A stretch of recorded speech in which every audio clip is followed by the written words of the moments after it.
আসসালামু আলাইকুম আমার সম্মানিত সাংবাদিক ভাই ও বোনেরা, আপনারা সবাই কেমন আছেন?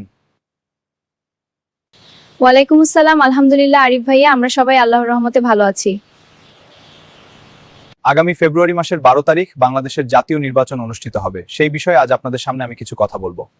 আগামী ফেব্রুয়ারি মাসের 12 তারিখে বাংলাদেশের জাতীয় নির্বাচনে কোন দল ক্ষমতায় যাবে আপনি আশা করেন? আমি বাংলাদেশের সকল ভোটারদের অনুরোধ করব, আগামী জাতীয় নির্বাচনে আপনারা সবাই বাংলাদেশ জামায়াতে ইসলামের দাঁড়িপাল্লা মার্কায় ভোট দিবেন। বাংলাদেশ জামায়াতে ইসলাম একদিন ক্ষমতায় আসবে, আল্লাহ যদি চান একদিন বাংলাদেশে ইসলাম এবং কোরআনের আইন প্রতিষ্ঠিত হবে ইনশাআল্লাহ। আপনাকে অসংখ্য ধন্যবাদ আরিফ ভাইয়া, আপনার মূল্যবান সময় আমাদেরকে দেওয়ার জন্য। ফাহিম আরব ওমর, ইফারিদা, ফাতিহা, ফাতিমা, নাজিবা, সকল সাংবাদিক ভাই বোনদের প্রতি আমার রইল অসংখ্য ধন্যবাদ এবং ভালোবাসা। নারায়ে তাকবীর, আল্লাহু আকবার, বাংলাদেশ জামায়াতে ইসলামী জিন্দাবাদ।